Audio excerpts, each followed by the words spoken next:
আসসালামু আলাইকুম এভরিওয়ান। আশা করি আপনারা সবাই ভালো আছেন। আমরাও ভালো আছি। তো দাদু বাড়ি যাওয়ার পর বাসায় ভালো লাগতেছিল না।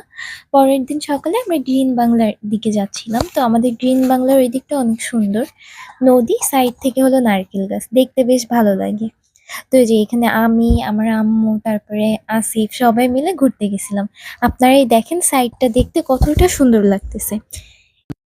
তারপরে আমরা এখানে কিছু রিলস বানায় ফেলছি, ওটা আপনাদের সাথে পরে শেয়ার করব।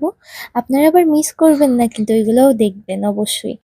তারপর সবার মাছ ধরা দেখছিলাম। তো এইখানে আমি সেই আগের কালের গানের মতো ফিল পাচ্ছিলাম। রারারুতু রারারুতু। তো এইখানে আসিফরে বললাম চলো তোমার ক্যালমাটা দেখায় দাও, এই যে আমার মনে হচ্ছিল ওই পড়ে যাবে। যাই হোক, এইখানে ওর ক্যালমা দেখাতে গেল কিন্তু একটা মাছও ওঠে নাই, বিশ্বাস করেন ভাই। একটা একটা কাঁকড়া ছিল। একটাও মাছ ওঠে নাই। মনে হয় একটা কাঁকড়া ছিল, তাও একদম পিচ্ছি, খাওয়ার উপযোগী একদমই না। তো আজ এই পর্যন্তই, বস্তা ভরা মাছ নিয়ে বাসার উদ্দেশ্যে রওনা হলাম। সবাই ভালো থাকবেন, আল্লাহ হাফিজ।